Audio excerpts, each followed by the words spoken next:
Blog Talk Radio.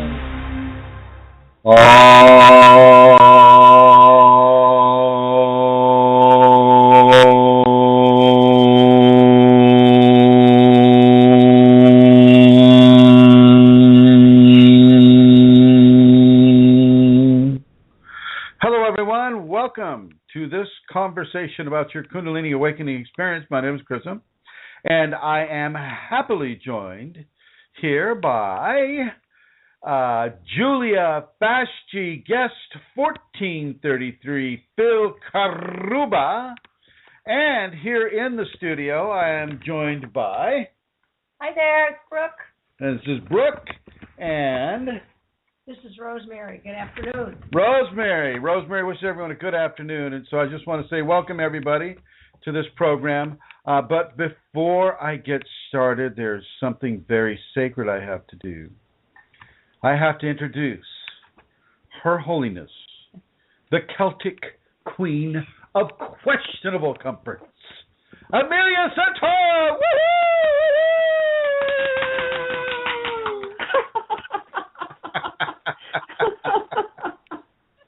Why, thank you. I think it's good to be here. Hello, Brooke. Hello, Rosemary. Hi to everybody in the studio. I can see you all this week, which is nice, and you're all very welcome. I'll begin, as I always do, by saying hello and by letting you know where you can go to if you would like to make a donation to Kundalini Awakening Systems and the work that Chrism does. It's www.ascension-kundalini.blogspot.com, and on the upper right-hand corner you will find a donate button. And it's very easy to follow the instructions from there. We always say during this announcement that there's no expectation or there's no, demand, and there's no, there is no need to donate. But a lot of people, because what Chrism does, he does and gives this information, these teachings for free. And at the same time, he also needs to pay bills and do the various things we all need to do. And therefore, if somebody wants to donate, and people do, and if they're in a position to do that, this is probably the easiest and the best place to make the donation. So that is at www.ascension-kundalini.blogspot.com. And if that doesn't suit you and you would like another way to donate, you can get in contact with me at kundalinimatters@gmail.com, and we can have a conversation about alternative methods. So that's my announcement, Chrism. And as always, I'm really looking forward to today's show and the conversations that will happen. Today is a very, very cool show, I have to say. But first, in order to initiate that coolness upon all of us, I am going to enlist the assistance of Elizabeth Dalton Gonzalez. Hello, Elizabeth. Hello, Chrism. Hello, everyone. I would like to announce Kundalini at the Castle. I assume that's what you want me to do. Yes, absolutely. Kundalini at the Castle with Chrism seminar and Shakti coming up in just a couple of weeks. Saturday, May 9th and Sunday, May 10th from 9 a.m. to 6 p.m. And you can call me to register. We still have time. My phone number is area code 360-732-7076. Or again, you can email me. Again, area code 360-732-7076. And you can email me also at Dalton Gonzalez, DAULTONGONZALEZ.Elizabeth@gmail.com. Thank you, my dear. Thank you very much. You're welcome. All right, and so, and Elizabeth, were you able to get together with the Facebook stuff? I did. It's all done. Oh, awesome. All right, I'll be looking for that. All right, putting you in the blue. I messaged you. Okay, thank you. Okay. And coming back to Her Holiness Santara in the lovely Emerald Isle of Ireland. Today, Santara, is a very, very special day. Today we have been given two examples of the miraculous from Kundalini. And this is a show that I would like to talk about Kundalini Miraculous. But before we get going with that, I would like to help people find another way of gaining insights into the information that's offered here. If you go to the YouTube channel or the YouTube network and you type in Chrism.Kundalini, Kundalini, on that network you can get about 310 videos on the Kundalini itself. You can also go to KundaliniAwakeningSystems1.com. That is the numeral 1.com. We're on Facebook at Kundalini Awakening ! And Kundalini Awakening Systems 2, Kundalini Awakening Systems 3, and Kundalini Healing, all on the Facebook networks. We also are on Yahoo networks at Kundalini Awakening Systems 1 at YahooGroups.com and Kundalini Healing at YahooGroups.com. We're also on the Yahoo groups with the Kundalini Virgins group, the Kundalini Awakening Systems 1 Tantra group, and various other groups on the Yahoo networks, which is where we began to bring these teachings into the public. So if you have questions or if you'd like to explore further into these teachings, please feel free to go to those areas, as well as going to Kundalini Matters at gmail.com, as well, and Eileen's is Kundalini Living. So if you go to Kundalini Living, Eileen Laurel's blog will really begin to help to inform you about the many different aspects of teachings. And let me make sure. I'm going to go over to Eileen right now. Eileen. Hi, Chrism. Did I do it right? Yeah, I mean, yeah. So it's Kundalini Living, right? Yes, it is. Kundalini Living. At blogs, what is it, Kundalini? What's the whole address? Oh, geez, I'd have to look it up. It's Kundalini Living. If you just type in Kundalini Living, it comes up. It's a blog talk, just like your blogs. It's the same thing, but it does come up with... I'm sorry? Nope, that sounds good. Thank you. Yeah. Okay, putting you back into the blue, my dear. Thank you. All right. Well, as I let's see, any other discussions or announcements I need to make. So 9th and 10th in the month of May, we will be in Port Townsend in Washington State, United States. Do your best to get here if you really want to experience definitive levels of Kundalini experience and authentic experience within yourself. There will be music. There will be celebration. There will be many talks beforehand. Really, a good time had by all, and so I strongly recommend that you come. It's not all a big party. There's about 18 plus hours of didactic information that's being given, and examples, and physical exercise, and exercises for each of the bodies of the human expression. So something really for the sacred and the Kundalini consciousness itself coming into you. And I would like to thank Elizabeth Dalton Gonzalez for being the point person in this, and for everybody who's going to come. Santara will be there. Rosemary will be there. Many, many people will be there. I'm going to try to get Julia to come out too, and Fashji, really putting it out there for people to come and experience this. It's such a beautiful place, Washington State. And if anybody's interested, I want to go out amongst the killer whales. So that will be another scheduled activity that we'll be doing shortly after the seminar, or somewhere in and around our visit there. I want to go out in a very, very small, tiny little boat and carouse gently with the killer whales. So let's see if that can be arranged here. Let me go over to Elizabeth, see if that's on the docket. Hey, Elizabeth. Hi. You feel like carousing with killer whales? I do.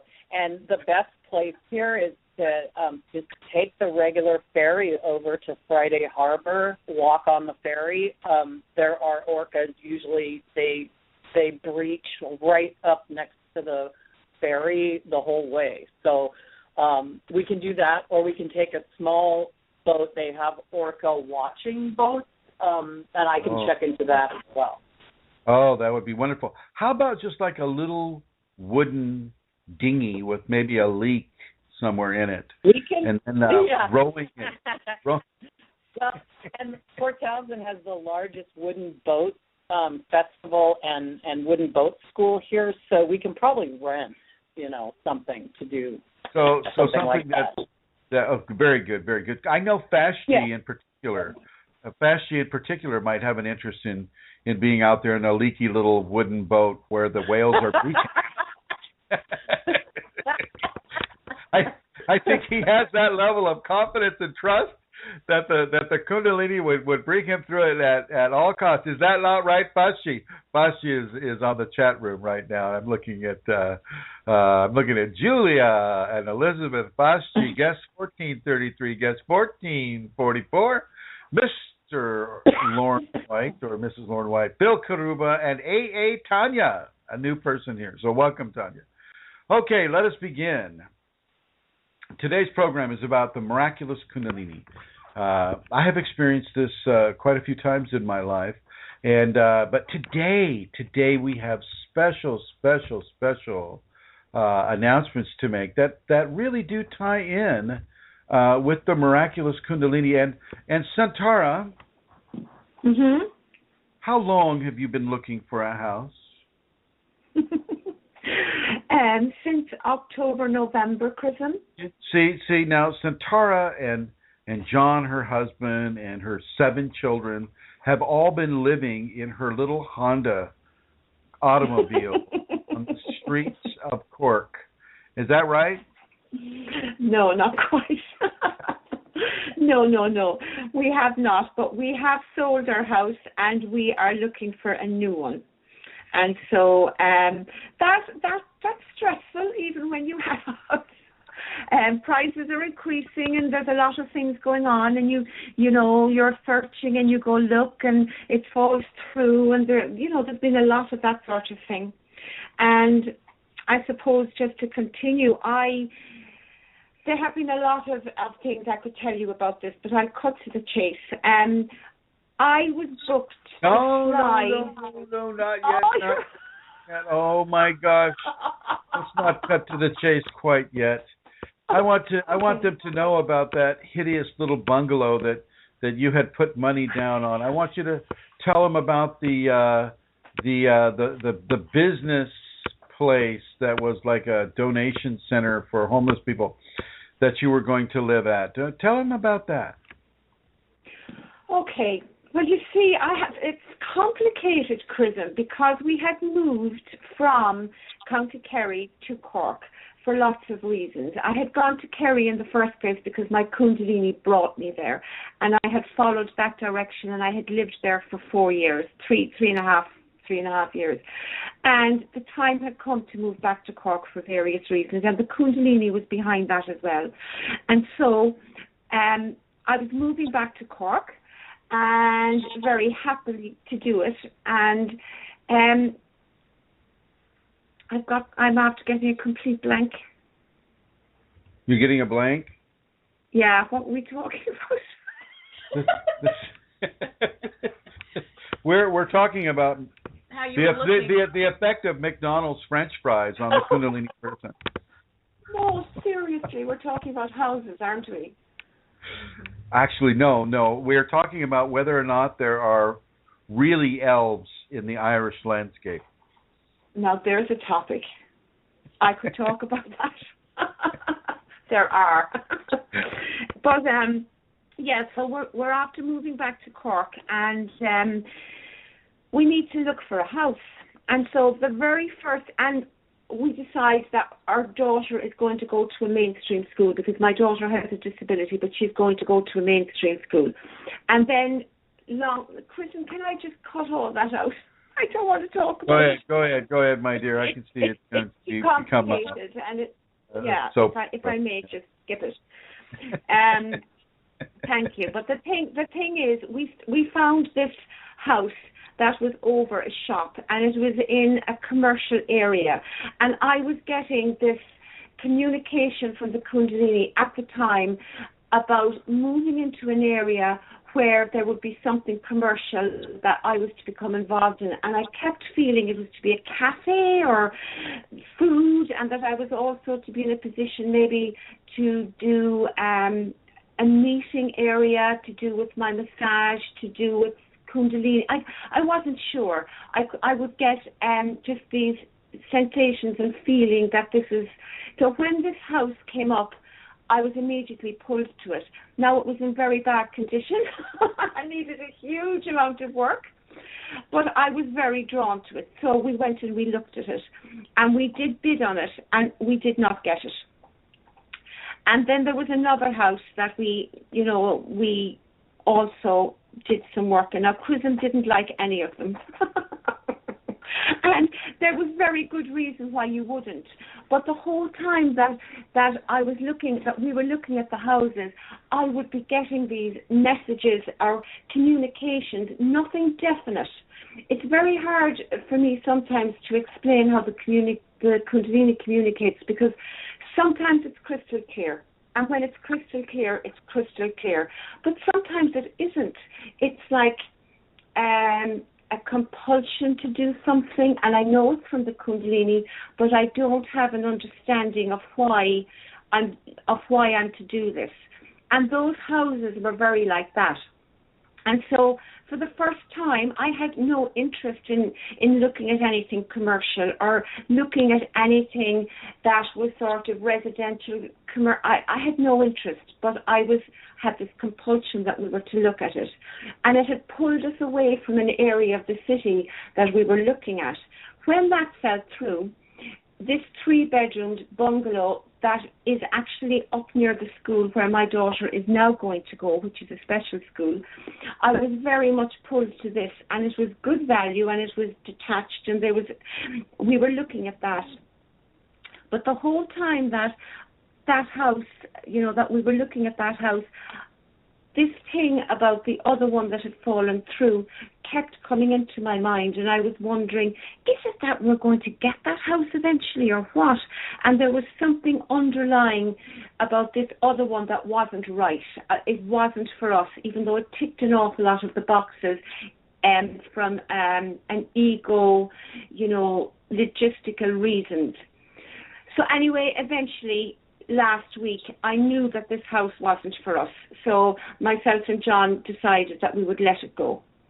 And at the same time, I had booked in, I was going to be coming to the ashram. I was also going to the seminar. And because there's a lot of stuff happening in the property market here, sales are, the cost of everything is going up. Since we started looking for our property last November, prices have gone up 50,000. It's been just amazing. So there's a time factor. There's a little bubble or something going on here in this country.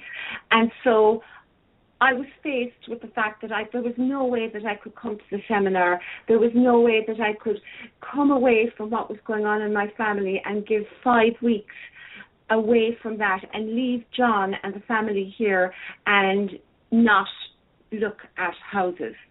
So I contacted Chrism last week, and I said, Chrism, I'm not going to be able to come. I'm just not going to be able to come. I need to prioritize this and stick with it. And I'm going to have to sell, try and get a refund on my ticket, or try and, push it out and come much later in the year or next year. And Chrism said to me, don't do anything with your ticket until the very last possible moment. And I said, okay, and that was just before last weekend. And one of the days, was it Sunday? Sunday morning, I wake up. The Kundalini wakes me most days during the golden hour. So this Sunday morning, I woke up 4 a.m. I didn't get out of bed. I do sometimes to do a practice, and sometimes I don't. I got my iPad and I just looked at the groups, and as I woke up into consciousness, I got the name of a place in Cork, not in Cork City, but out a good bit. It just came into my head. And I didn't pay any attention to it because things come in and out of my head all the time. But I just started to work with the groups, and I did whatever I had to do, and maybe 15, 20 minutes passed, and I went to turn off my iPad and lie back down. When I got the compulsion, the Kundalini communication, the name came again, and I was told, not in words, now this is in the knowing and the feeling, check the property from there, Amelia. And because Kundalini communicates without words, but with these knowings and gives me direction that way, I respond to it very quickly. I kind of go, okay, and I just do it. So I picked up my iPad and I opened Google, and as I'm putting in the name of the place that I was given, I'm going, really? I mean, really? What? I had no interest. It never even crossed my mind. It's outside the city. It's a half an hour from Cork. It's by the sea, all right, but it's just a place I had never thought of. So I'm going, really? And I put in the name, and a couple of properties came up. And they were certainly, better value than we had been getting. But there was two of them that I was immediately pulled to. Kundalini, when it communicates, goes, and I immediately knew that I was to look at these properties. There was one in particular that I was very drawn to. So when John woke up, and later, before we even got out of bed, I said to him, John, I had a Kundalini communication, and I was given the name, this place, and I've looked it up, and there's one property in particular, and John is used to this sort of thing happening. So he went, really? I mean, there? And I went, yeah, John. So I said, I told him what the property, about the property, and we had a little look at it. And I said, we need to go check this out. And he went, okay. So on He's Monday, probably listening. He's listening right now, isn't he? He actually isn't, but he often is. But he might listen. He sometimes listens on the archive. So he said, okay. So we got in contact with the auctioneer on Monday morning, and we went down and we looked at the first property, which we really weren't interested in, and we went and we looked at the second property. And what's interesting about this property is that it's up over a shop that used to be a bakery, so there's a commercial aspect to it. And then the house is up over that, and it's looking out on the sea. It's in the middle of the town, and it gives all the things that I felt pulled. It ticks all the boxes. It's like the Kundalini gave me stepping stones with the other houses, because what's a ting? Did you say you're getting tings? Just kidding. Well, that's the third. Oh yeah, that would be the third. Yeah. I think, yeah. So anyway, it was amazing. I mean, maybe it just sounds very ordinary now. I don't know. But I wasn't going to the seminar. We were totally despairing of having to relaunch ourselves in to look for a house. I'm given the name of this place that was nowhere in my mind. I go to the internet. I find a house. I say to John, we have to go look at this house.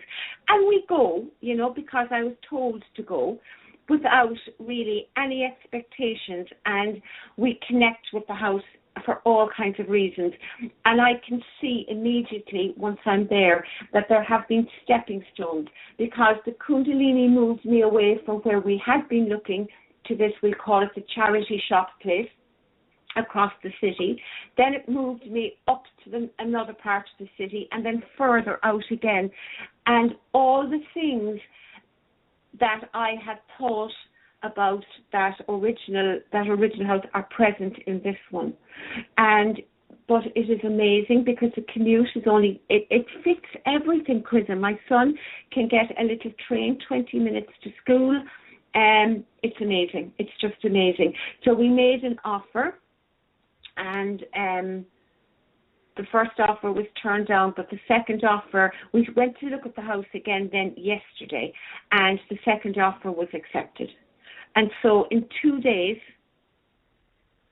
and I knew because I had a dream as well on the Monday about, I had this dream and I was inside in a room and it was a white room. It wasn't a white room, but the room was full of light. And I knew it was a seminar and there was people around in a semicircle and I was talking and Chrism was in the room. And even as I was dreaming, I knew that it was the seminar and I was aware of, does this mean, is this about the seminar? Am I going to be going to the seminar? Or is it about something away down the road? And then this happened and now I'm going to the seminar because this house needs no work done to it. Absolutely nothing done to it. So it'll be ready and for us in 5 weeks' time, just when I come back from the seminar. How so cool it means I have 5 weeks. Cool. Yeah, in 2 days, Chrism. So I want to, because she's right. I didn't like any of the options she was looking at, and and I was frankly just kind of going, why waste your time? But okay, whatever. And then she called me up the other day and she said, "Oh no, we are Chrism, we are not coming to the States. We are not coming to the seminar. We are not coming." And I'd heard this like 3 times before. And I said, okay. And I said, well, don't do anything with your ticket. Just leave the ticket as it needs to be until the very last minute. And then if you have to get your money back that way, then go ahead and get your money back. And then boom, they get this new place. The Kundalini Shakti so wants her. But what she forgot to mention is that Brooke, Rosemary, and I went into prayer right there in the car to allow her to come over to that. She gets the house, the whole bit, and boom, we got it. We got it, people. This stuff works. This stuff works. And so, I want a heads up for Fast G, and I want a heads up for Julia. I want a heads up for them, and Brooke and I and Rosemary, we're going to go into prayer for them as well, and just to really, really give them the opportunity to realize that this stuff does work. It does work. It will happen. Julia's place will get fixed up. It will get sold.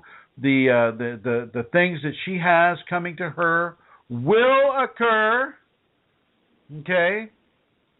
The stuff that Fast she has coming to him will occur because the Kundalini wants it to occur.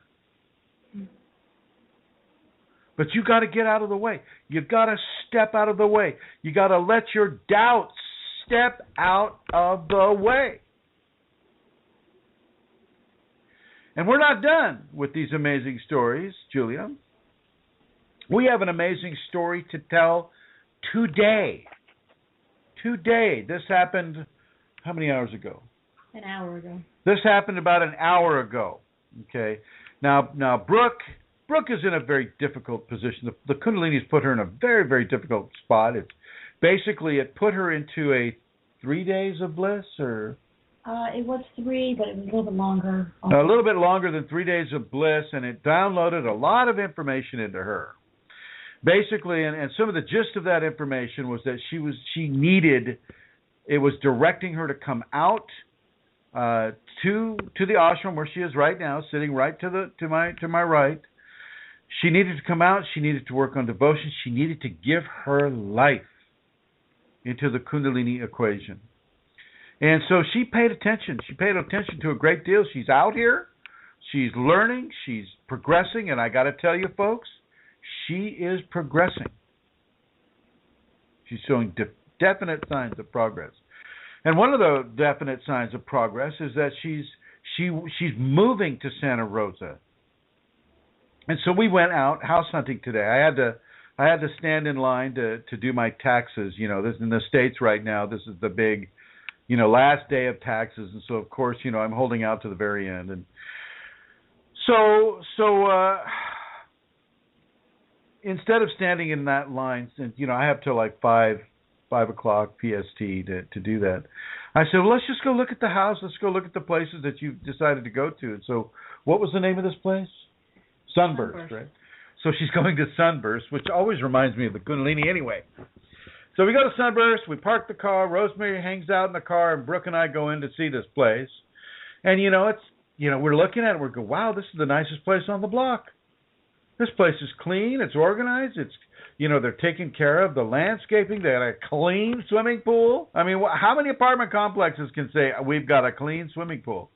Anyway, so we're walking to the place, she meets us, she's a very ebullient, very, very kind of like a, she's a happy woman. She's telling us all about, there's people are showing up right and left.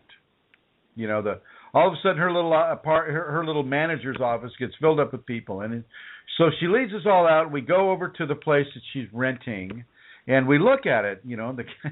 The guy's got all his stuff in there, and I feel like I'm in like a home invader, And anyway, so we look at it, and it's just new this, new that, upper heater, lower heater, stairs, the whole bit. And we come back down to the manager's office, and and we basically were there one person late. I mean, the guy right ahead of us got the place, and so Rosemary and I, we decided to step out of the car. I got her out of the car, and I wanted to just have a conversation about Kundalini conversation, and Brooke has gone in again and delivered her, what was it, application for paperwork and all that stuff, and she came back to the cards. Basically, she found out we didn't get it. So okay, fine. So I drive them back to the ashram here, and I drive back. I stand in line. I do the whole thing, and I get ready, and I'm going to turn the story over to Brooke right now. Oh, you are? Okay. You better hold on. Well, we get back to the ashram, and the manager in the apartment complex just called me right before we went on live here, and told me that the gentleman that had rented the place or put his application and fees before me wanted me to have it, and called her and told her that he was going to give it to me. And she called and said that she also wanted me to have it, that she liked Chrism, thought Chrism was lovely, and also myself.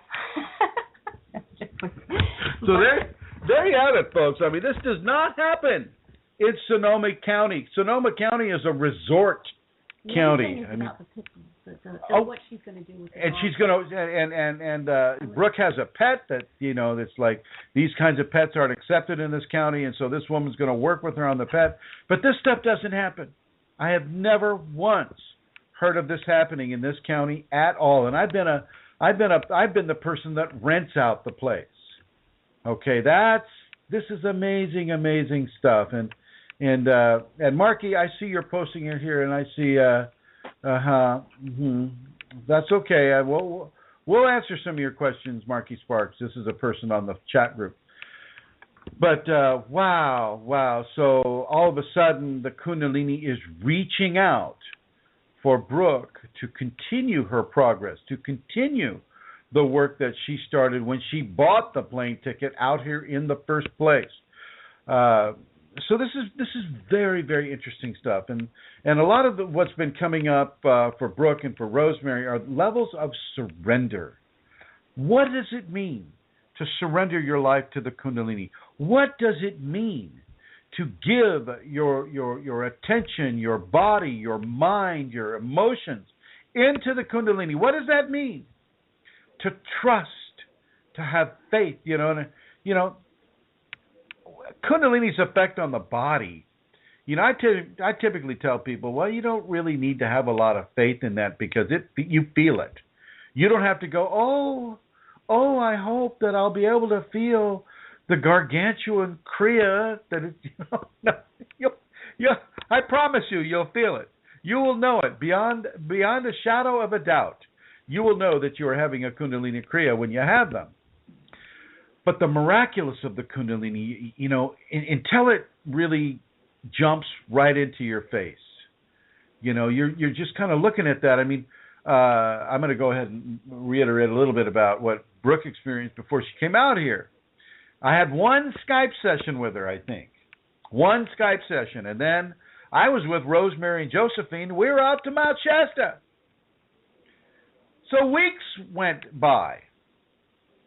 And, she's emailing me, and as some of you may know, that I don't really, when I'm traveling, my emails are a little more sporadic and less organized than when I'm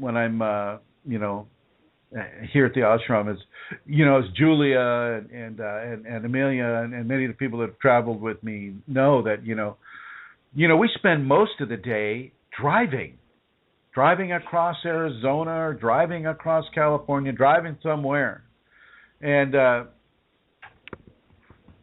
I'll check the email when I can. If we're eating at a place that has internet, I can check the emails, this type of thing, and so I was very, very sporadic with Brooke. I didn't know Brooke from anybody, and the Kundalini was giving me absolutely no information on Brooke, except that I didn't really like the pictures on her Facebook page.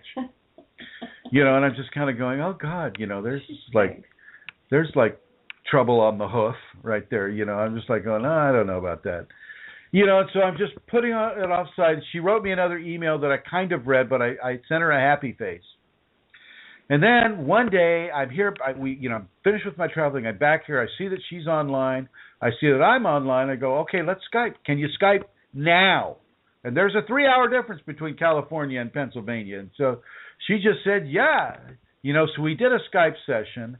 And right after the Skype session is when the bliss hits you, right? Mm-hmm. So Brooke immediately goes into bliss. Now let's talk a little bit about Kundalini bliss. Kundalini bliss that verges on ecstasy, you really don't get to do anything but do that. It's not like you can continue eating your peanut butter and jelly sandwich. You don't get to take the garbage out. You don't get to play on the computer. You don't get to get up and open the door. You have to go right where you're having it. Typically, you're going to be off of your feet, or if you're on your feet, you're going to be leaning against something or sitting in a chair or laying on your bed. When the Kundalini comes and she brings grace and bliss and bordering on ecstasy into your life, you are to stand and receive, or to sit and receive. And were you sitting? Yes. She was on the kitchen floor, right? Kitchen floor. It happened several times throughout that week. So there were many times where it was almost like a force would sort of move me. No, yeah. I mean, you get put on the floor. Yeah, you get put on the floor. I'm just lucky. I'm lucky during the seminars that I don't get put on the floor. Sometimes I feel like I've been put on the floor, but I'm always asking somebody like Rosemary or somebody who's there. It's like, where was I? What happened? Right. I agree, Fasty. Marky, turn those caps off. Anyway, yeah. So poor Brookie's on the floor, and she's like experiencing bliss. She's experiencing, bordering on ecstasy. At the same time, Kundalini is downloading information into her head, and she was telling me she was like trying to reach for the phone. And think about that. We live by our telephones in this society, and she's trying to reach for the phone. You can just imagine this hand shaking with bliss, trying to reach for the phone while she's having ecstasy and bliss. Were you able to pick it up? No, I was trying to reach for the phone so that I could record what was coming out of my mouth. But it was not, that was not going to happen. That was not going to happen.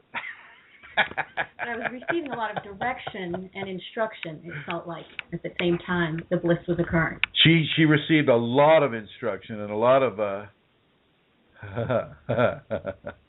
Oh, I see, Marky. I see why you're capitalizing it. You can't see your writing so much. Oh, that's fine then. That's fine. Thank you. So Brooke is trying to record what she's given in order to remember it. But the Kundalini doesn't work that way with us. Often during the bliss and during the ecstasy, you won't get to remember except that which it wants you to remember. So she knew she had to come out here. She knew she had to surrender to this. And it was very easy right after Bliss and Ecstasy to go through that surrender move. But it's not so easy after you've had a little bit of time away from it, and it's like, oh my gosh, God, I don't have a job, and I have my pet, and oh God, my God, my makeup, and my hair curler. I mean, oh my God, will I be able to? I'm kidding. Not even right. It's like all the important things in life, right? So.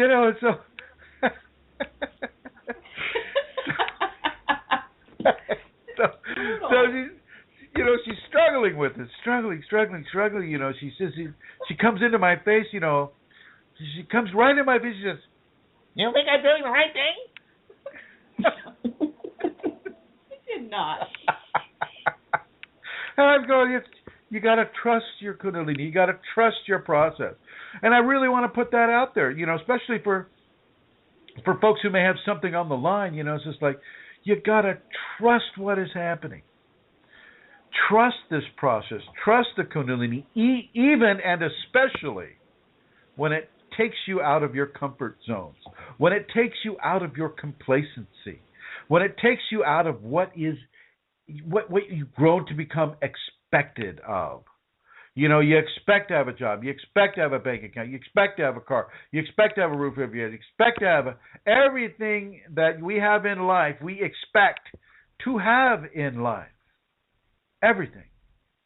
Except for when the Kundalini comes along and says, oh, well, now you're supposed to give your life to God's hand upon your shoulder and God's hand inside of your heart. And God's hand inside of your brain. And with the shoulder, God is pushing you one way. With your heart, God's making you feel another way. And with your... What's going on here? Oh, I see. And with your mind, God is changing your mind. Changing your mind. And your ego is going, forget that. Things were fine. I didn't need any help. I was controlling Brooke's life completely fine, just the way it was. Step back. I want control again. And God is just patiently going, let's show Brooke something else. Let's show Brooke another miracle. Let's show Brooke how I can reach into somebody else's heart and how I can reach into somebody else's mind. And through the grace of divinity, allow that person to experience the gift of a great gift. And in this case, a place to live in Sonoma County, which is really being boondoggled right now because Google has decided to set up shop in California and everybody wants to use Santa Rosa as the bedroom community, which is driving the rents right up. Person, through the grace of Kundalini, and through Brooke's grace and Kundalini, through mine and through Rosemary's Kundalini grace, has been given another example of what it is to have the Kundalini Miraculous come into her life. And this is all within 2 months, folks. She had the bliss how long ago? 4 or 5 weeks. 4 or 5 weeks ago. Okay. Now I've had this type of thing occur for me too. I have to admit, I've had certain people come into my life at certain times that had exactly what was required by the Kundalini for me. I mean, Ed gave me the iPad. I needed the iPad at the time for traveling. And the iPhone also came from Josephine, and Josephine's the one that gave me health care because there was no way on God's earth I was going to go out and get health care, and I, just to find out yesterday that I've been fined by Obama for not having health care. I mean, this is great. Anyway, so Kundalini Miraculous happens in many, many, many different ways. And if you are able, I'm going to plug this seminar again. If you are able to come out to this seminar, I believe firmly, and I'm talking to Fast G and Julia right now, I believe firmly that things will be arranged for for the limitations that you feel are encasing you in a current scenario that you may be trying to get out of, or the circumstances can be changed for you. You know, Phil Karuba says, you know, he's looking at the Philippines as a nice place right now, and if he really wants to go there and he really feels the need to go there, the desire to relocate there, well, then that will be created for him, if it serves the Kundalini within him and he gives himself into the Kundalini. It's not the type of scenario where you're praying to God, or you're even doing the power of prayer, as I've discussed on another show. If you know, you have to give in this case. You have to give. Oh, okay. I say, and Julia's answer, she says, but can't we have Kundalini just as well from anywhere? Well, I'm not sure what you're getting as far as the geographics go, but I feel that when you know, why would you have been drawn to visit me at all in January? What would be the point, Julia? Why would Brooke be drawn to come to the ashram? Why? If you can have Kundalini anywhere, well, then why weren't you having it? Sometimes when you get closer to the sun, that's when the germination sprouts. We were in Yosemite National Park, as some of you know. We were doing some videos there, and I had Rosemary. How old are you, Rosemary? 74. 74-year-old Rosemary doing class 5 climbing without safety, i.e., no ropes, no belaying, no special shoes. Rosemary is doing class 5 climbing in Yosemite National Park, where every year people die in climbing accidents, and she just scurried right up that rock like it was nothing. She could have done it blindfolded. Okay, I had Rosemary and Brooke, you know, a model from New York who basically has probably done about 0 class 5 climbing in her life, right? Am I right? Okay. I've never done that before. Yeah, never done that before. Climbing right up, and you know, and you know, really having to push themselves because they're not used to doing some of the things that I'm asking them to do. I'm asking them to trust. I'm asking them to really trust their process and open themselves to receiving the gifts of grace in the many different ways that it comes. Now, it'll come through me. It'll come through me, and it'll also come from just being in the beautiful environment and accepting its grace within you. You know, Julia says, you know, but can't we have Kundalini just as well from anywhere? Well, of course we can. But it also has its agenda with us. It also has its desire to infuse, to educate, to learn, to be close to a source or a teacher that is bringing itself within this community, this environment, into the grace of itself through that person. So we can have it, and we can hold it, but we also need to let it have and hold us. And by allowing it to have and hold us, we are bringing ourselves into that greater alignment with the force of divinity within us. It takes a level of sacrifice. You sacrifice a mode of thinking. You sacrifice an expectation of comfort. You sacrifice many different areas and expressions of our life. You sacrifice your safety net. You sacrifice what it is to be appropriate. These are the areas of our lives, of our comfortable, Western-oriented lives, that the Kundalini will often ask us to sacrifice and give into the process of itself within us, of the bursting of itself within us, of the enlightenment of itself within us. Rosemary didn't hesitate. She started scrambling up that rock, boom, without a problem. I was hesitating more than she was. And she did it. And she did well. And so did Brooke. Even though they didn't like me singing the hi-ho, off to work we go song, from Walt Disney, I still, they still they stayed with me even when I was singing that song. Think about that. That was probably the biggest trauma for them.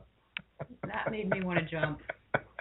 Brooke says, that made me want to jump off that cliff. So, yeah. Today I'm asking Rosemary to reorganize the way she thinks about the Kundalini, to reorganize the way she does this or she does that. And, she's looking at me and I can see, she's really working hard. And she's sacrificing. She's moving in to a greater alignment with her inner grace by doing these things, by suffering such outrage. And I'm suggesting all of you to suffer that kind of outrage. Give your Kundalini everything that you can possibly give it. And even give it that which you may depend upon as a security net. You may depend upon as an understanding of how your life is moving and where your ego mind wants it to move, and possibly where the Kunalini mind wants it to move. And you give yourself into the Kundalini mind. Let it live your life with you. People want activation. We just had somebody named Sparky on there, right? On the chat group. They've left. They want it to be awakened. They want it to do, they want the Kundalini. We get this on the group all the time. Oh my gosh, Chrism, will you awaken my Kundalini? Give me the divine grace. But what are they willing to give? What levels of comfort are they willing to give over to the Kundalini? What levels of complacency are they willing to give to the Kunalini? And once, say, the Kundalini gives them something, is that the end of the deal?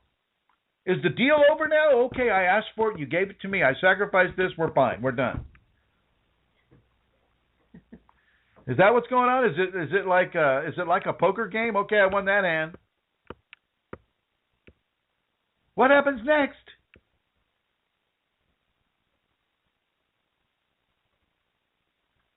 Kundalini is forever. It doesn't leave the body. Once it's awake, the genie does not go back in the bottle, as you've heard me say before. So what are you thinking, folks? When you want that Kundalini coming up, and for those of you that already have it coming up, what are you thinking? And Phil Karuba, he just wrote, he says, I suffered and I still suffer to receive Kundalini. Well, I'm not sure Kundalini wants your suffering, Phil. It wants you to give control of your life over to it. To that which is within. The kingdom of heaven is within. How have you given yourself to the Kundalini? It doesn't really, it will give you pain. It will give you all the pain it wants you to have. It's got no problem with dishing out the pain, let me tell you. You want pain? Kundalini wants you to have pain? Guess what? You're going to have pain. But what about the sacrifice? What are you putting into it? What are you willing to give into this grace? And what about your belief system? What about your mind? What about your love, your heart, your emotions, your body? The destiny of your life. What about that? What about your personal safety? If with your permission, Julia, I want to bring up what you were feeling when you were with me in Sedona and those entities were just lining up, and you knew they were there to hurt you. They were going to consume you. They were going to do everything that they could to take away your life, your joy, your happiness. They were there to hurt. But you gave yourself to the Kundalini, and that possibility of them hurting you just left. It left the room. It left the room.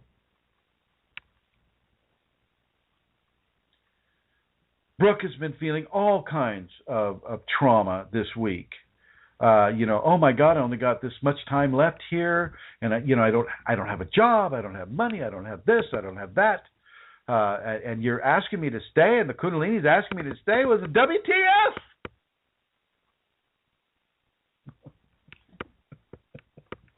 Stop it at easy time. And we're driving around, we're looking for a place, this road is inaccessible, that place won't do, this place, that place, there's no places on the internet, there's nothing to see, there's nothing to do. And then today, the one place, and I got to tell you, the only place we were able to see the inside of is the one place that she's being given. See, there's a very, very, very strong level of Kundalini arithmetic that happens in these places, in these times. You got to give yourself into the Kundalini first. You have to give it control. Let it work through you. Put your ego aside. Put your fear aside. Put your desire to control your destiny aside and allow the Kundalini Miraculous to come into your life. Kundalini's not coming to you if you're going to try to control it. It's just not going to come. And if it does come to you and you try to control it, well, then let's go back to Phil in pain again. Vashti writes, amen to the pain. Well, let me tell you. And Vashti knows. Vashti knows. You don't get to control Kundalini. You don't get to decide what it does and what it doesn't do. It will decide for you. What you get to do is you get to give yourself into that divine guidance. You get to give yourself into that divine grace. That divine grace. It's like God's hand is on your shoulder, and you don't get to take that hand and push it off because you want to have the control. And let me tell you, when the grace of the divine has its hand on your shoulder, you don't get to really try to figure out what is going on. It's like Brooke when she was having the bliss, sprawled out on the kitchen floor. It will tell you what it wants you to do. It will tell you what you are to do. And if you get to remember it, then you will get to have that beautiful memory of certain things. And she was given certain memories that she was able to retain. Kundalini is divinity. It is the Maha power in the universe. Maha meaning the ultimate power of the universe. And Julia and Vashti and Elizabeth Dalton Gonzalez and Ma Devasab, y'all have this. Rosemary has this. Brooke has this. I have this. We have this. Santara, well, maybe. She is Irish. I'm kidding. It's all right. I think I'm in trouble now. Are you still there?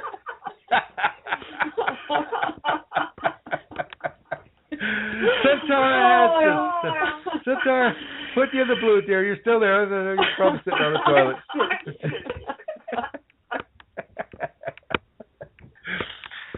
Santara has this, as is proven by this house, and how she got the house, and how she was led to the house, and the dreams she's getting. Really, really surrender to the Kundalini. Give your God-given grace to the Kundalini, and let that God-given grace begin to control your life. If it wants you to move, then you move. Brooke is finding out. If it wants you to change jobs, then you change jobs. If it wants you to get a divorce, then guess what? That's probably going to occur.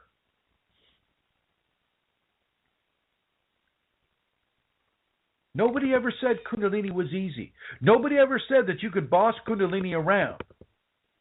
Nobody ever said that, oh, if you pray to God and you tell God what exactly it is you want done and how you want it done, when you want it done, where you want it done, that it's going to get done. Nobody ever said that.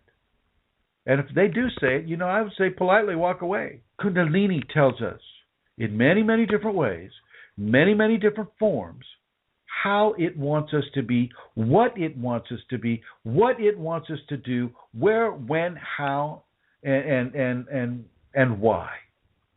Not always why. You don't always get to know why. Okay. Tanya writes, I have lost all desire for physical intimacy. I am to be single. I can't work, can't read. LOL, she says. Everything keeps breaking. I didn't ask for this, but it's the only thing worth having. And amen to you, my dear. You're being given opportunities to surrender to the Kundalini. It will take your libido.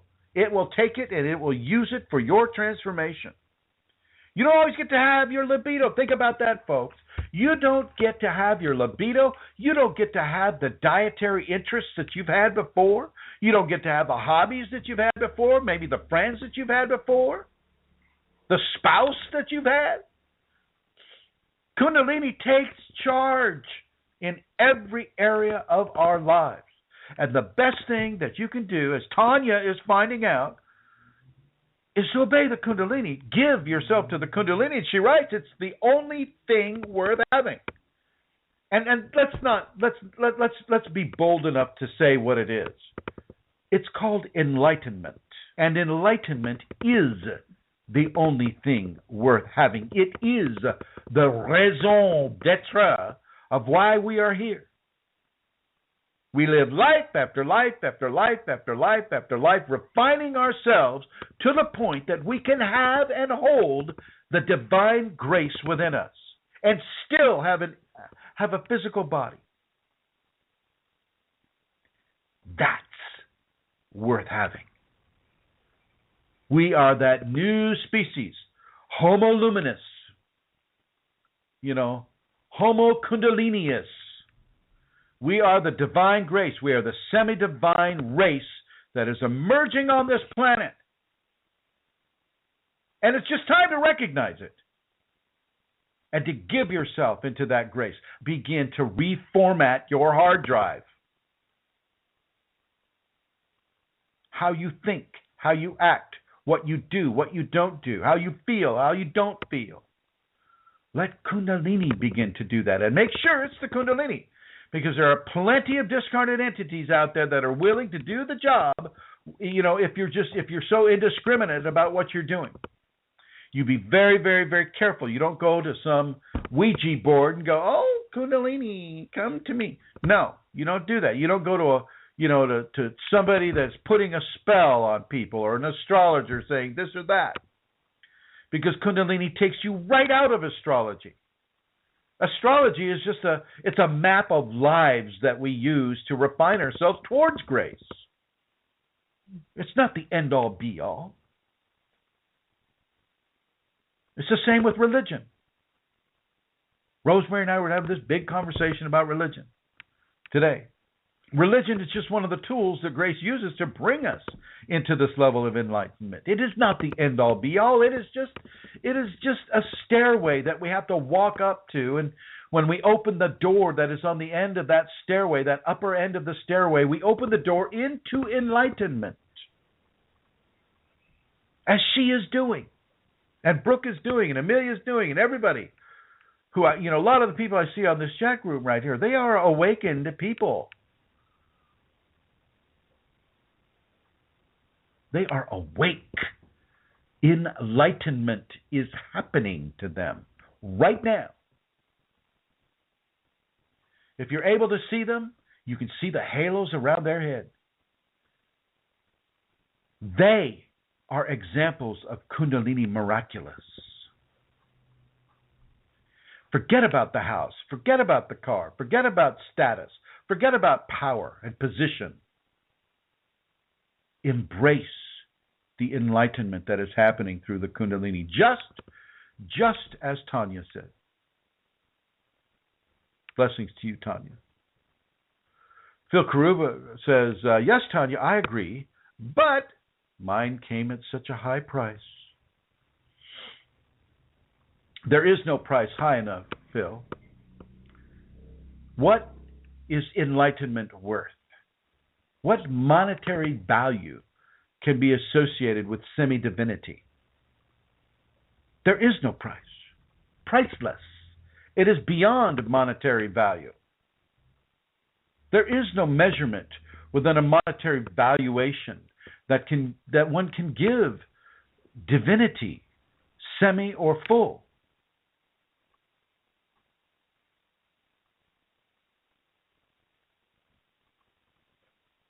Phil's typing. So I just wanted to put that out there. I just want to put that out there.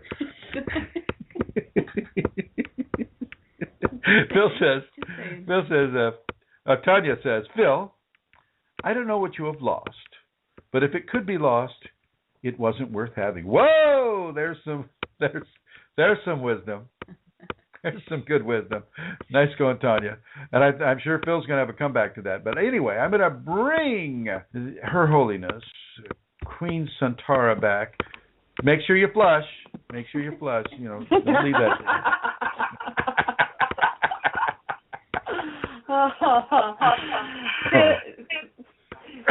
Sid has just written something there, Chrism. Yeah, if I told you my story, you wouldn't believe it. Well, let me tell you, buddy, you're in good company here. You are in. This is so true. Sitting at this dinner table, you're in good company. Yeah. Somebody was writing today on the group about their. Let me see, what was it? Their experience was, very, very different, not compared to 99% of others. But so much happens to us that we cannot possibly share of. Isn't this true for everybody? If we were to write our story, it would be totally unbelievable. Well, people just wouldn't get it. They would feel the importance of it. First of all, because most people are in a real selfish grip of the ego, that unless it has some reference for them, like Tanya, saying everything's broken, if I have it, it's broken. I can totally relate to that because the Kundalini, basically broke everything I had, my vehicles, my computers, my phones, everything. So we can relate to that. But, Santara, evidently you're not being heard. Oh, I see that. Heli? Bashji, can you hear Santara? Is she coming through? Julia? Elizabeth? Hey Is she ho. coming through? Hey ho. It's off to work. No. Can I be heard? Can you hear me, Bashji, or anybody else? Just do yes or no, please. Or Elizabeth, you're typing. Okay. Okay. Ellie, you better turn up that volume. She's coming all the way from Ireland, so you got to turn it up a little bit more for that. Thank you. Thank you. There. Hi. Okay, Hi, it's probably got an echo. It has an echo because I am hearing her through my speaker here. That's why she has an echo. And I brought. Yeah, you do. When they're hearing you through me. Yeah, because my microphone is picking up your voice. I see. Okay. Yeah, okay. So that was wonderful, Chrism, and everybody. I just loved that whole thing there that you were speaking of. It was wonderful. It was an absolutely wonderful part of the show. I just, the way we give ourselves to the Kundalini and we allow it to have us. And, when the Kundalini controls me, when I allow that, when I give myself, when the Kundalini takes me, there is no suffering. I know it sounds, but it's true. Even through difficulty, surrender isn't about enduring, whereas suffering is. Does that make sense?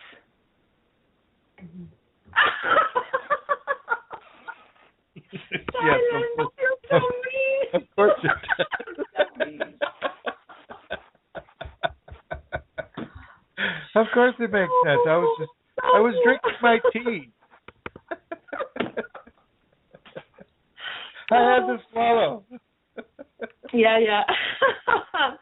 But anyway, I really thank you. I enjoyed that very much. Yeah. What kind of questions do we have from the groups today? Oh, okay. Let me see. I'm just quickly scrolling through. There's one question that came into my inbox, and it says, my family emotionally abuse me, manipulate me to do their bidding. They invalidate my opinions. I forgive them as best as I can, but really I want nothing more to do with them. Then you should have nothing. You should have nothing more to do with them. To a certain degree, family members are often used to sharpen a person's tolerance, sharpen a person's forgiveness, sharpen a person's practice of the safety protocols. But once you've reached a certain point of participation in the refinement of your equation, and I know this because I was with people that were extremely abusive. I mean, you wouldn't treat a slave as badly as they treated me. Or a pet, or even a pet that you didn't like. And so you still forgive them, you still tolerate it. If you're listening to your Kundalini, then you kind of realize that the Kundalini has very, very special gifts that it's giving you through this painful interaction with other people, these petty tyrants that come into your life. Well, they come into your life for purpose. And that purpose is often levels of refinement that you would not be able to receive otherwise. As long as you hold on to that nugget of information, as long as you hold on to that understanding, you can learn the lessons that they're there to offer, and you will feel, soon enough, that if you learn them completely, they will just fall away from your life. And in this case, you'll just move away.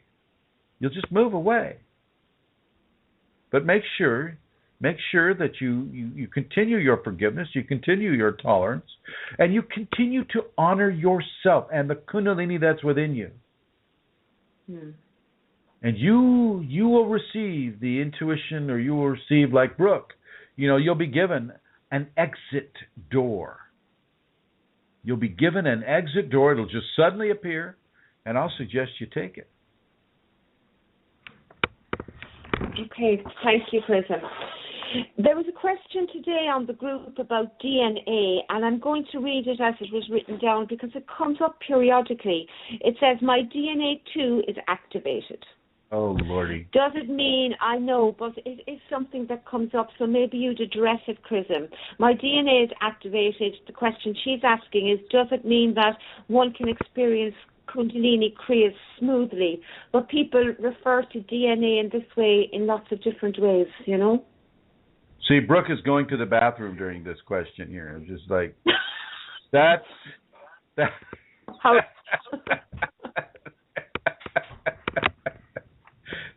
important this question is. But it does come up, Centauri. You're absolutely correct. It does come up. Activated DNA. Well, the first thing I would ask is, how do you know your DNA is activated? How did that come to you? And typically, I went to a seminar and my DNA got activated because I paid them $800,000. And I got to touch that person's hand. And I felt tingles go through my hand, so I know my DNA is activated. Okay. DNA is never inactivated. We all have DNA. Oh, and you don't need 12 strands of it either. Let's just get that one taken care of right off the bat. We don't need 12-strand DNA. The only thing we need 12 strands on are some of those guitars that are like 12-string guitars that sound really cool. Okay. Your DNA works just fine with having 2 strands of DNA that when the Kundalini comes together forms a third harmonic strand, and there we go. We have those. We have the 2 strands and the harmonic third. Okay. Now, if we'll just say we'll pretend that this person has Kundalini activated, which she doesn't, but we'll just go ahead and pretend that she does. That, having Kundalini activate within you does not necessarily make anything easier. In many cases, it's like that Chinese curse. May you have all your karma come to you in one life. That's what Kundalini can be like. So you talk about, people being homeless for 12 years like I was.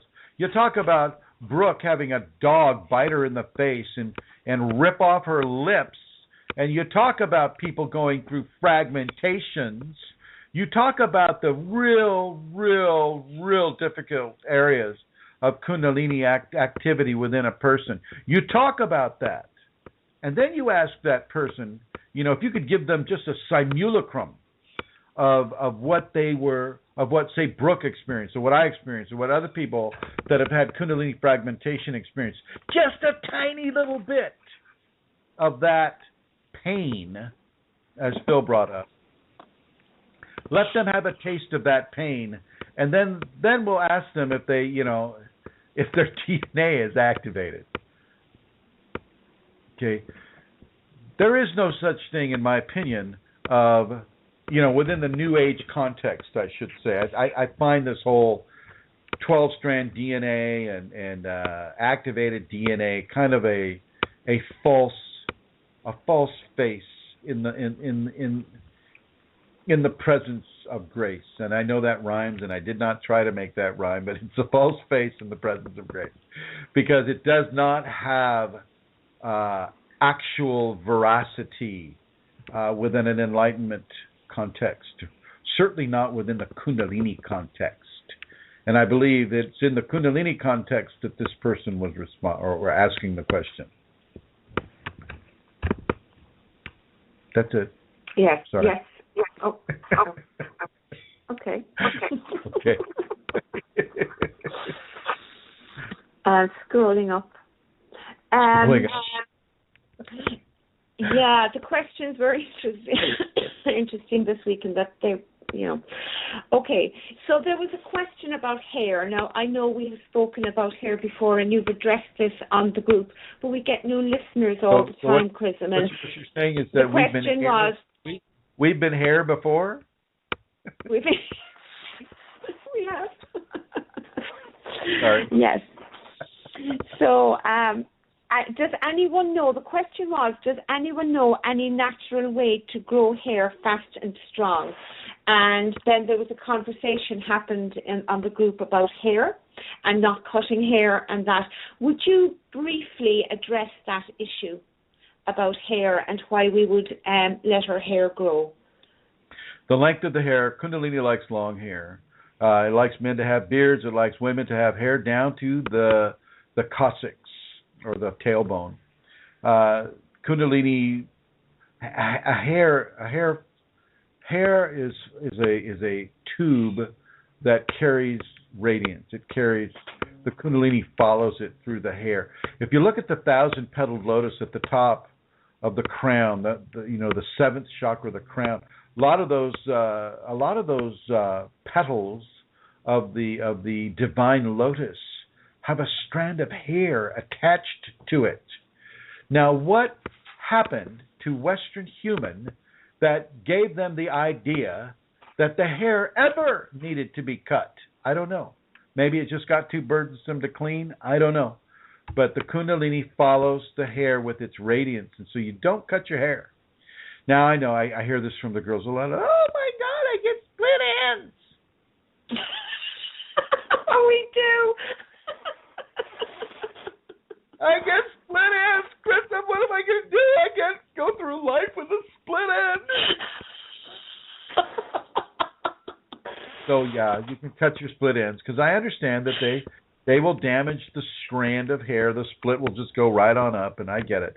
So you cut your split ends, but you don't cut your, and I know this sounds like you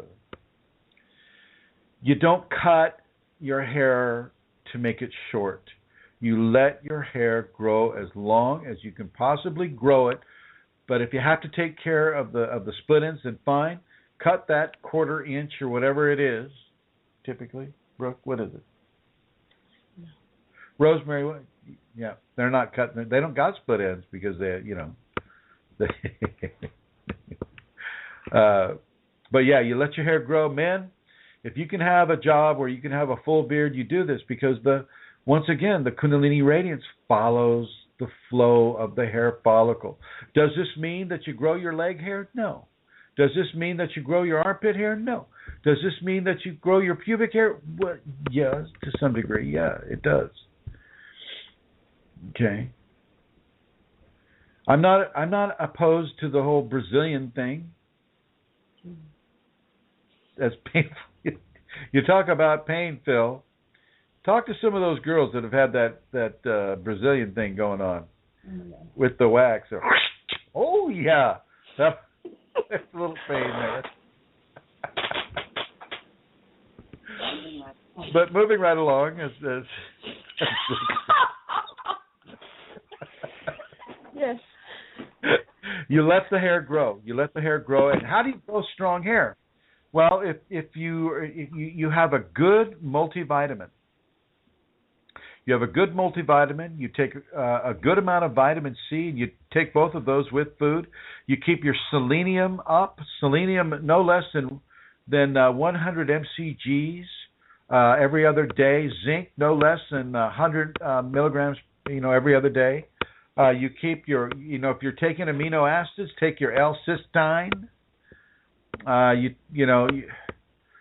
There are many ways that you can grow good hair. You can take brewer's yeast with choline bitartrate, lecithin, if you can find a good source of lecithin, such as brewer's yeast is a good source of lecithin. You can also get it, chocolate actually has lecithin in it. Go to your health food store and look for a good source of lecithin. If you can get lecithin and choline bitartrate in the same pill, which I believe you can do that. If not, just take a separate lecithin pill, take a choline bitartrate pill. I prefer natural sources, but I don't mind augmenting natural sources with vitamin pills. I think the vitamin industry in the United States is strong because we don't have that codex that has clogged and taken away the choices of people in Europe. Definitely take any kind of, stay well hydrated. Just going into it, but just stand by a minute. Hair. You need, if you have a low thyroid output, make sure that your thyroid is working appropriately. If it isn't working appropriately, do what you need to do to take care of that thyroid process. I take something called Atomidine, Atomidine. That's an Edgar Casey product. I take it every other day, sometimes every day. It depends on what my Kundalini wants. My hair grows, my nails grow, my skin is, evidently I still have it. Things seem to be working for me when I take 1 drop of that in about 8 ounces or 6 ounces of water. Get clean water. Do not drink fluoridated water. If you can, do not toxify your system inordinately. In the United States, a lot of the communities have been hoodwinked into thinking that they need to put fluoride in the water so you don't have to take care of your teeth. Well, that's great. That's something that the dentists are all behind because they think they know. But fluoride is a toxic poison that we wouldn't feed a lab rat if we knew more about it, but because we don't know more about it, and we're listening to dentists and other people that are, basically supported by the chemical companies, we don't listen to that. So don't drink any toxified water. Keep yourself. Yes. Julia is asking, what's that tapping noise? Oh, it might sorry. be your chair. She knows exactly what it is too. She's laughing at us. I'm going to stop him from rocking that chair. Okay, I've stopped. Going back into the nutrients here. Certainly within the Kundalini, eat meat when it wants you to eat that meat. Don't think that if you're a vegetarian that you're going to grow more hair. Do within a Kundalini context, do have those 2 egg yolks every day if you can. This helps to build the new neural system. That new neural system will also help to grow new hair. If you're a man and you've had the male pattern balding, go to the Edgar Casey treatment centers in there. Go to Edgar Casey treatment baldness and get some of those guidelines, nutrients. And it will mention the etomidine, but it'll also mention Pennsylvania crude oil hair treatment, and you can do that. Massage the scalp, massage the places where you want to have the hair. Give yourself a daily scalp massage. If you take a shower every day, which we're not doing in California because of the drought, so be advised, those of you with sensitive nostrils. Give yourself a scalp massage every day, every single day, and don't be gentle with it. Get in there.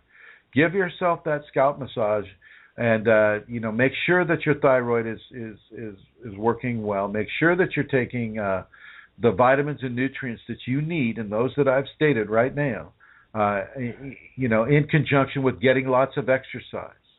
Rosemary, she'll walk 2 or 3 miles every day. Do the 5 Tibetans. Follow the safety protocols. That will also engender positive hair development. Over. Wait a minute. Julia says, in Chinese medicine, Julia says, massaging the scalp with raw ginger juice is supposed to stimulate hair growth. And Hailey says, raw ginger, have to try it. I love the raw ginger. Julia is the one that started giving me ginger when she came over here, and it's just the best stuff in the world. Really, really, really use it. Looks like Hailey says, what about hair color? Stay away from coloring the hair. Stay away from abusive hair products. And Elizabeth is saying, I do take the supplements, vitamins and etomidine, but I noticed ever since the shock pot last fall in Minnesota, with some guy, my hair has grown about 8 inches and just has gone wild. Wow. I don't know who that some guy was. And Phil Karuba says there was a recent study that showed balding men who tugged their hair out, it actually grew back thicker and fuller. Well, there you go, folks. Thank you, Phil. Thank you, Haley. Thank you, Elizabeth. This is the stuff. And let's see, Phil Karuba says, there is one thing that I know that will definitely stop the hair from falling on the floor. I see. The floor has stopped the hair from falling. I get it. Oh, God, that's almost as bad as mine. I think you should be punished for that one, though. I think we should devise a Phil Karuba punishment for that one. Okay. We'll have to have him on the show, I think. Julia says, wow, you are lucky, Elizabeth. Ever since the shock spot last fall, my hair has fallen out in bales. I have lost a bale of hair every day. No, she says, let me get back here. She says, ever since the shock spot last fall, my hair has fallen out in unbelievably huge amounts. And let's see, I gotta go back. Luckily, it was too thick to begin with. It's just the thinning process, Julia. You're doing well. It's just giving your. And let's see. Tanya says, "Yay! I've been eating an egg a day, wondering why am I eating this egg a day? I have a friend who keeps giving me eggs." Right on, Tanya. Phil Karuba says it's a joke. Yes, we kind of got that, Phil. Elizabeth says, "Oh no! Now I have to grow now I have to have your hair, Julia." Yeah. So the hair, grow the hair long. If you look at Julia's hair and you go onto the YouTube network and you punch in Chrism.Kundalini, and you'll see what she's talking. She's got the most gorgeous hair in the world.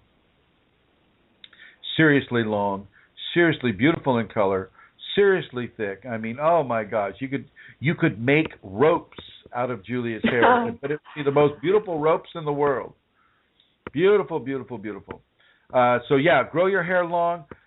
Really happy to hear that about you, Elizabeth Dalton Gonzalez. Really happy to hear that you are indeed growing. Your hair is growing really, really long. And I look at Brooke's hair and Rosemary's hair, and they got both healthy hair. So keep it going, girls. Okay, I'm done with that one. Okay, thank you. Next question. If all the Christian saints had Kundalini activated and had Kundalini phenomena and mystical experience and communion with the divine, how come the Kundalini mystics are still looked upon with suspicion and even fear? Well, by religion, I suppose. Anyway. I never said that all Christian saints had Kundalini, because there were a lot of saints that were just political. You know, they were made a saint because the Catholic Church liked the way they towed the line, like St. Augustine. But I'm going to pass this on over to Rosemary. She's going to answer this.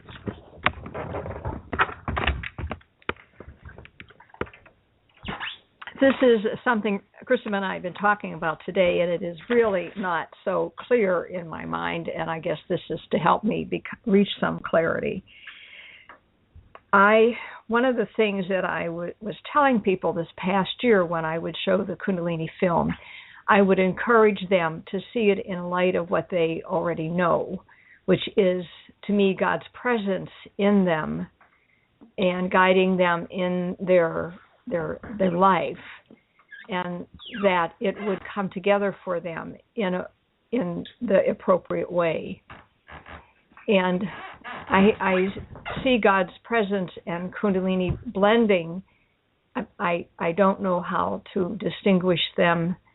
I don't want to really, and it is probably mostly from my background and my life and my relationship with our divine creator, that everything that I have heard about Kundalini and my own experience in those moments, I don't have the spinal suite, but I have moments of joy and energy and tears when I feel that connection, and the kriyas that I have in my meditation and the pranayama breathing. And so that brings it together for me. People have... Go back to the question, though. How come people are looking at the saints with misgivings? And if they have the Kundalini? Well, the question is about the saints having the Kundalini. Yeah. I imagine, well... Ask the question again. Yeah. I will.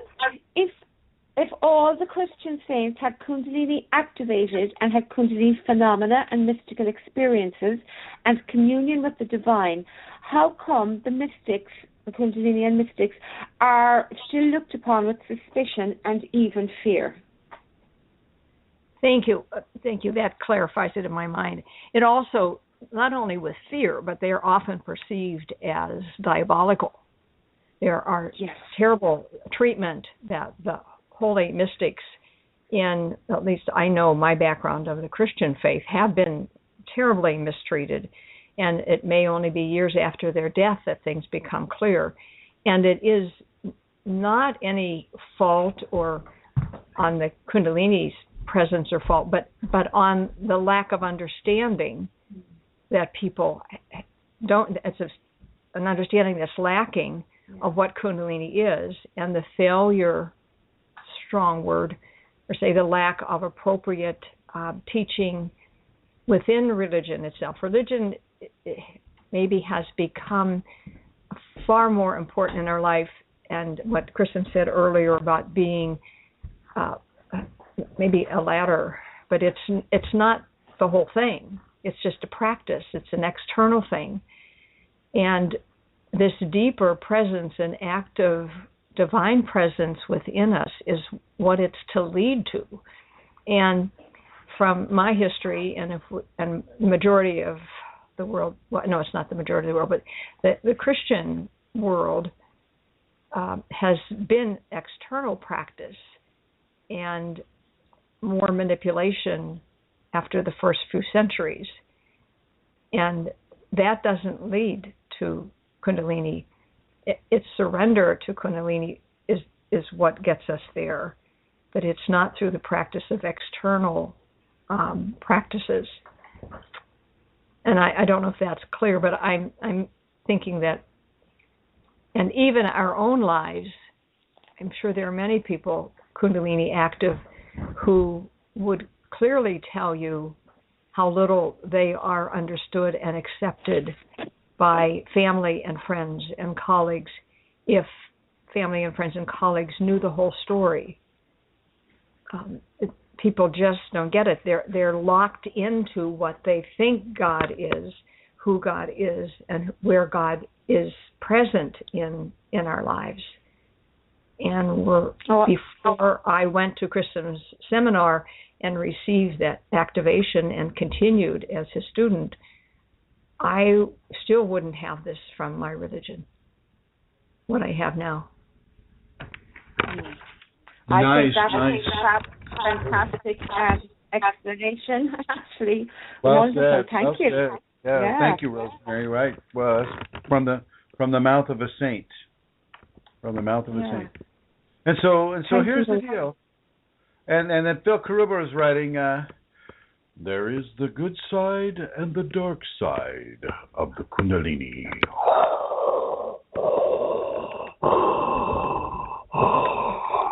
Phil, you are my son. I am your father. My Darth Vader impression. There's a big Blake.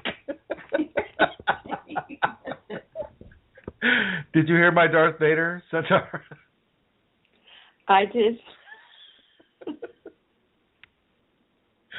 I've heard it before. Never mind.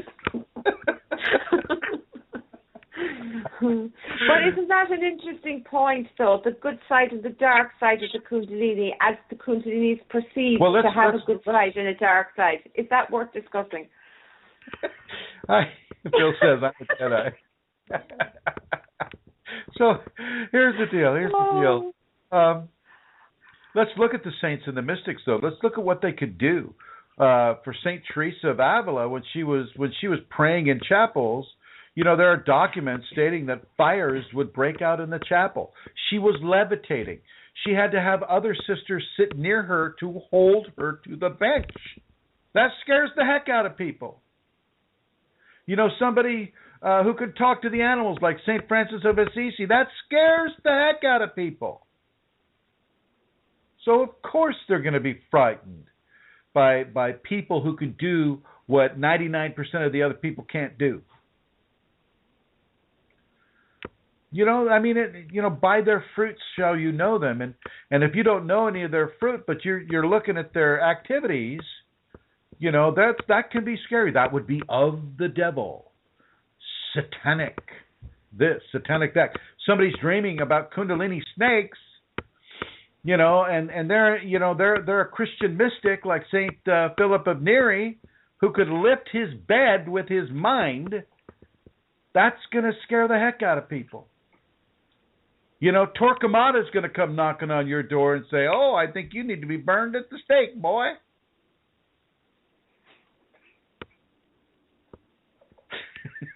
What? What do you... He probably wouldn't say it like that. No. Go ahead. Next question. But isn't it true also, just like that, the control then you see goes, well, I'm not pass. I'm going on to the next question. Maggie's got too much push in that room. I can't disagree there, Fasty. Okay, next question.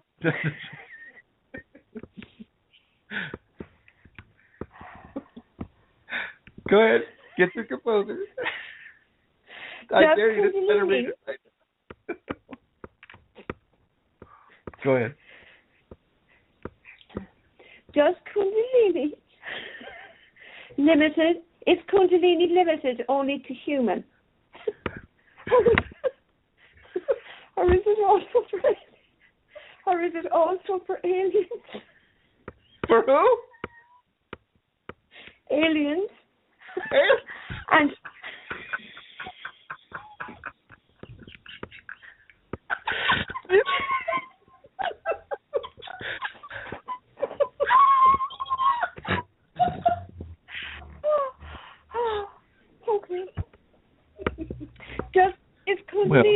it only to humans, or is it also for aliens?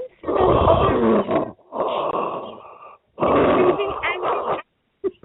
Do they experience also Kundalini? Okay, I'm done now. I don't have to say more.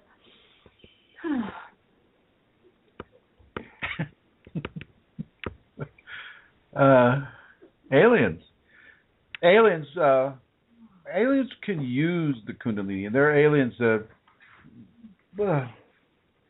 aliens, what we call aliens, that will sometimes harvest Kundalini from people. There are many species of aliens around this world, around this solar system, in this part of the multiverse.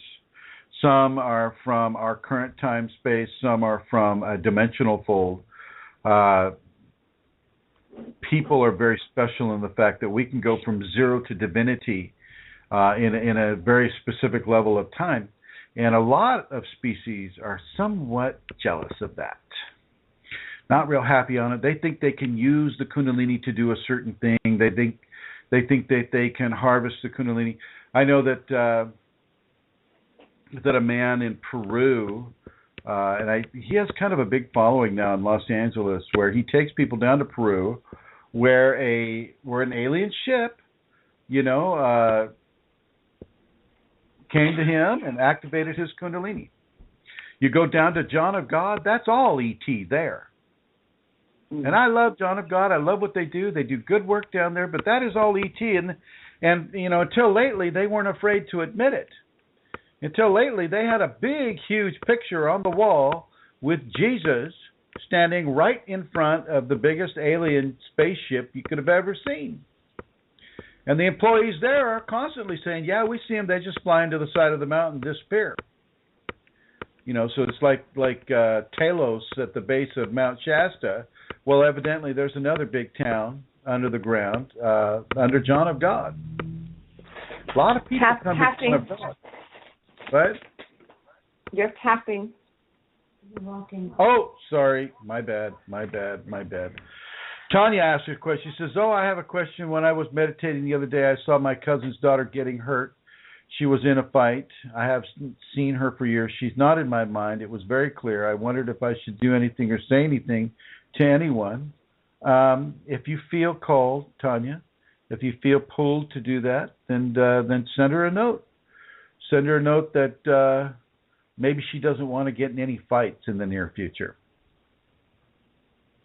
As far as in the alien context, yeah, there's a lot of aliens out there, and one of the aliens said to an MD, there was a craft went down over Brazil, and the authorities, the military authorities, were looking for one alien that was on the loose, and it was a reptilian.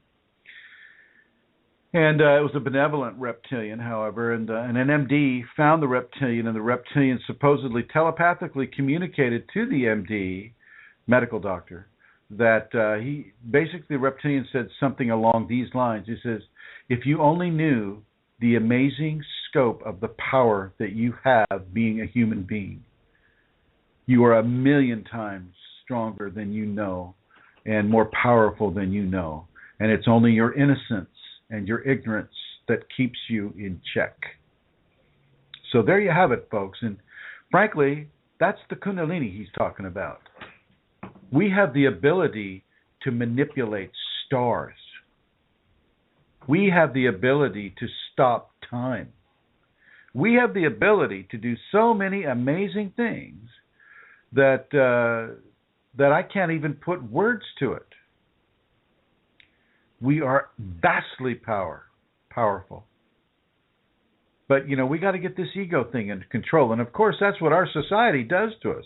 Our society feeds us ego food.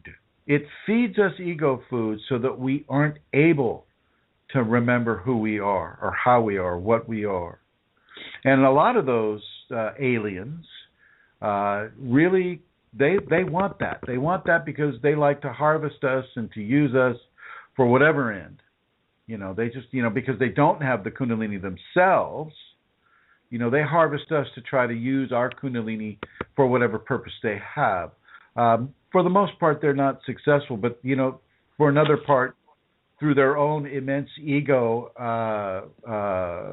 blockages, if, in a way, we are children of the divine. And so if they can mutilate and hurt and aggravate the children of the divine, well, then, they can have their revenge against the divine not giving them what it's given us. I have met fallen angels. I know how fallen angels think. I know they were very conversive with me, one in particular. And they basically see us as talking apes and not worthy of divine grace. And this one was encapsulated. It was encapsulated in a shall we say, a holding area for its participation and perhaps in depredations upon the human race. So yeah, aliens are looking at this. Aliens know we have it. Some aliens can activate it within us. Do they have it themselves? Some do, most don't. As far as the animals do, yes, they do. They do indeed. They just don't have a huge ego that blocks it from being expressive within them. And they do not have, shall we say, at least in this timeline upon this world right now, they don't have the permission to allow their Kundalini to come full. But they have it. Lasha has it. She knows where to seek it out. She knows exactly where the Kundalini spots are in this house. And she will go and she will sit there or lay there.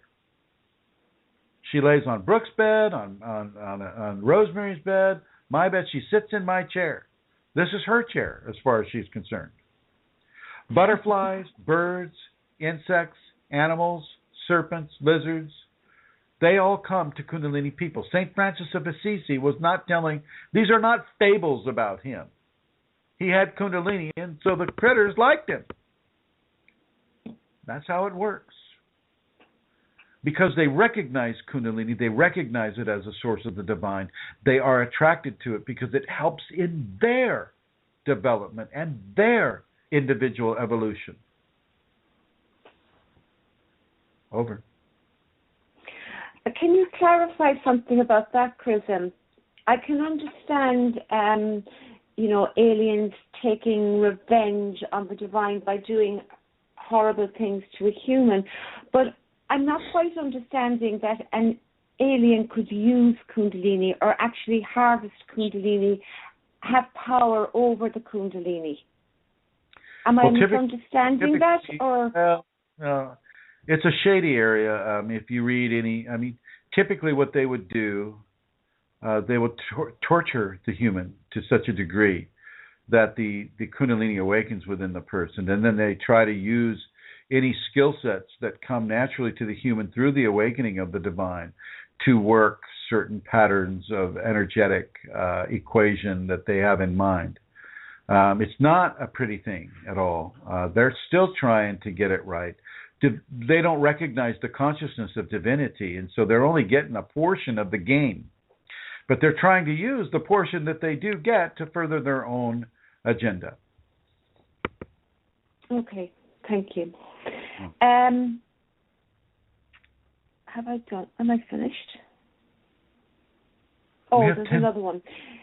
I know. Panic. No, I have another one. I asked them out of sequence, you see. Okay, the shivers, this is from the group, the shivers we get when we listen to really good music. Does it have anything to do with Kundalini? I'm asking because it's coming from my spine and then around my body when I listen to good music. It could be. Or as they say out here in the West, could be. Could be. She's not really giving me, you can listen to good music and just get a shiver of appreciation for sure. That's not necessarily Kundalini. No. If you get a Kriya, it's a different deal. You get a Kriya, so shall we say you get a full body Kriya with it, well, then that might be a little different. But I would, for me to DX, Kundalini off of that, I would have to say no. Okay. Well, there's another question, and it says, ever since I can remember, I have had these spontaneous, what I can describe as chills, since I was a teenager at least, way before my Kundalini awakening. All of a sudden, my body shakes for a second as if something went through me. What is this, and does anyone else experience this? Have you had that, Santara? Well, yes, I have. What do you think it is then? Yeah, well, I know it's Kundalini when I experience that. Kundalini responds sometimes that way in me. It's like a communication to me. Okay. Go on. No, I'm done. All right. So yeah. Like I said, I mean, I like to see 3 or more Kundalini phenomena at the very least before I start saying, oh, there's Kundalini going on there. Or at least one very, very strong one. Yes. So like for me, that would be something that kind of goes on throughout the day, in different ways. It wouldn't be the only thing, obviously. So if that was on its own, that wouldn't be enough. Is that what you're saying? Yes, ma'am. Yes. Next question.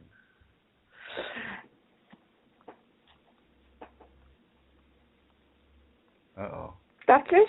Yeah, that is it. I have no question. All right. Well, I would like to thank Elizabeth Dalton Gonzalez, Atlantis Seeker, Julia Fasci, guest 1433, guest 1444, Haley Heinonen, MJ Henderson, Madeva Salvi, Phil Karuba, and A.A. Tanya. Thank you all for your participation. Thank you, Eileen Laurel, for listening on the telephone. Thank you, Santara. Thank you, Rosemary. And thank you, Brooke. And thank you, Lasha. And thank you, the Kundalini. Would you like to say anything, Santara? Thank you, Chrism. This was a wonderful show. Thank you, everybody. Thank you, Brooke, and thank you, Rosemary, and everybody in the chat room. It's lovely to have interaction in the chat room, isn't it? It's great to have people talking and discussing. I really enjoyed that today with everybody. Great group today, folks. You're really good. Yeah, super. So thanks. Thank you. And next week again, we'll be same time, same bat channel. So tune in. Thank you. All right. Thank you, everybody. Bye-bye.